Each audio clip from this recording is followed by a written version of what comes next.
ma'am. I'm Charlie Macdi Pareha. And this is Alex Real Bale. And we are the representative of Group 6. Today we will do a chassis and engine numbers testing. First, we need to locate where is the chassis and engine number in this type of motorcycle Honda Click 150i. You can find the chassis number in U-box and the engine number is below the CVT. In here, first we need to clean where the engine number located at.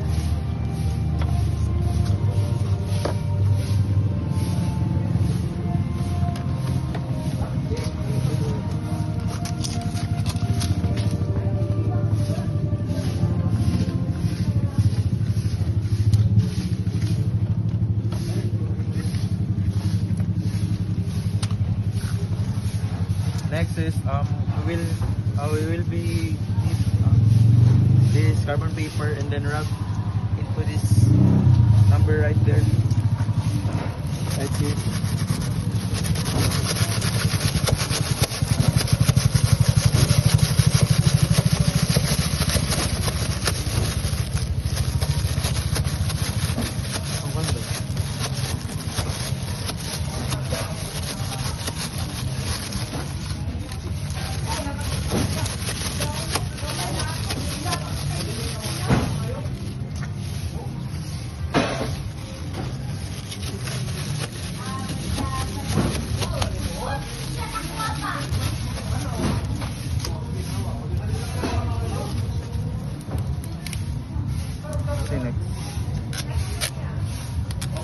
In order to get this number, we need a scotch tape and a bond paper.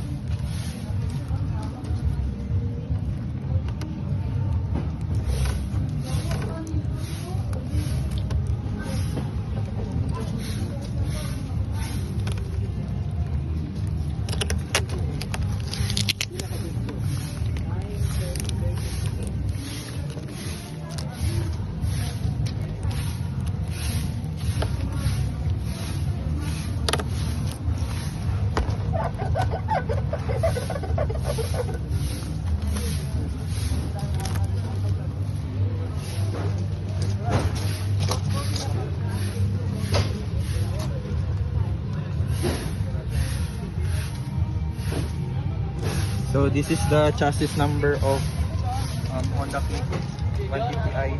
So next we will get the engine number.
So as you can see, you get this chassis number and engine number.